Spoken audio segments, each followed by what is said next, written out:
Polri dan TNI itu bukan alat rezim, tapi alat negara. Sehingga yang dia jaga adalah konstitusi. Kalau rezim tidak benar, jangan diikutin.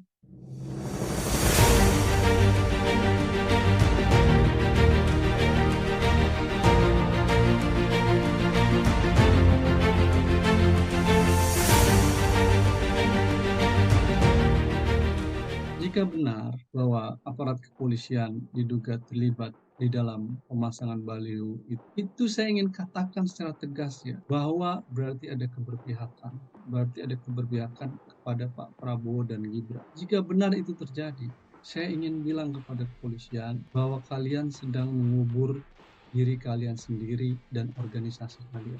Kenapa demikian? Karena begini, kalian institusi kepolisian dan organisasi kepolisian harus mencatat bahwa panjang rezim pemerintahan Jokowi memberikan ruang yang sangat besar pada militer untuk masuk ke dalam ruang keamanan dalam negeri, dan itu menggerus fungsi dan kewenangan Polri yang diatur di dalam Undang-Undang Nomor 2 2002. Jadi sepanjang 10 tahun rezim pemerintahan Jokowi sangat permisif di dalam membangun apa yang disebut dengan sekuritisasi, militerisasi, yang berdampak terhadap pengambil alihan kewenangan institusi militer ya, dalam beberapa regulasi dan undang-undang. Satu misalkan, pemerintahan Jokowi mengesahkan revisi undang-undang anti terorisme yang di dalamnya memberikan ruang bagi militer untuk dapat terlibat dalam penanganan terorisme di dalam negeri. Padahal penanganan terorisme itu di negara manapun menggunakan instrumen penegakan hukum. Hanya di Indonesia, pasca revisi undang-undang terorisme, militer bisa terlibat dalam penanganan terorisme. Dengan kata lain, fungsi kepolisian dalam penanganan terorisme juga diambil alih oleh institusi militer karena militer bisa menangani persoalan terorisme. Yang kedua adalah pemerintahan Jokowi juga menempatkan fungsi kepolisian yang diatur di dalam konstitusi itu sebagai komponen utama. Jelas di dalam pasal 30, TNI adalah komponen utama pertahanan negara, polisi adalah komponen utama keamanan negara.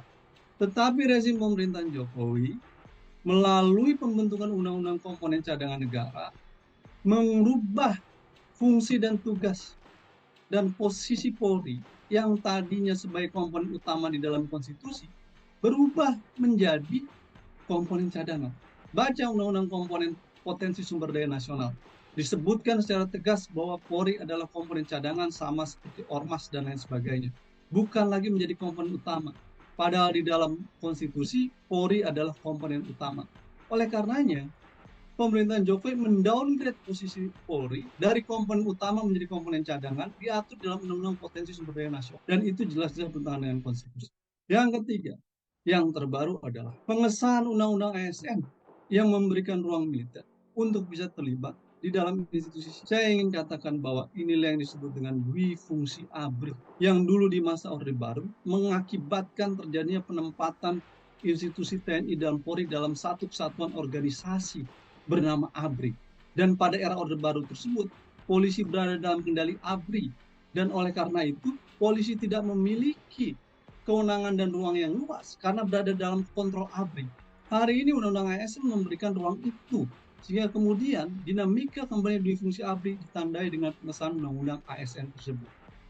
Dengan katanya saya ingin katakan selama rezim pemerintahan Jokowi sangat permisif untuk memberikan ruang kepada militer dalam masuk fungsi keamanan dalam negeri, dan dengan demikian mengambil alih beberapa peran dan fungsi kepolisian, dan dengan demikian hal itu menyalahi beberapa konstitusi.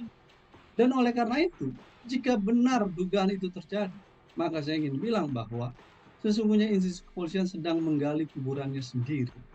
Yakni, saya hampir pastikan dalam kacamata analis politik keamanan saya, kalau benar kemudian pertarungan nanti Prabowo Gibran misalkan menjadi kandidat menjadi presiden nanti 2024, pasti akan ada sisa RUU di bidang keamanan yang akan masuk, dan itu akan semakin mengambil alih peran dan kewenangan kepolisian.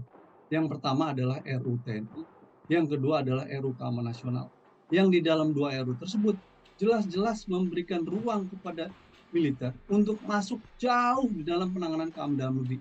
Dan jika dua RUU itu tersebut disahkan, maka kewenangan polisi habis jauh tergerus. Dan oleh karena itu, sepantasnya dan seharusnya Sebaiknya institusi kepolisian bersikap netral, tidak terlibat dalam kegiatan politik praktis. Dan begitu pula TNI harus netral. Ketidaknetralan kepolisian dan institusi TNI itu tentu akan menimbulkan kemarahan di masyarakat. Dan dengan demikian justru kalian, rezim dan aktor keamanan dan pertahanan sendiri, yang membawa Indonesia ke dalam ruang instabilitas politik keamanan yang tanpa ujung. Maka saya ingin katakan bahwa rezim pemerintahan Jokowi sedang menaruh bom waktu yang tinggal tunggu kapan pecahnya saja. Kenapa? Karena proses pemilu diwarnai dengan beragam permasalahan, kecurangan, dan intervensi politik kekuasaan yang begitu dalam. Ini hal yang buruk. Ini tidak baik. Ini sesuatu yang tidak dibenarkan dengan dalih dan alasan apa.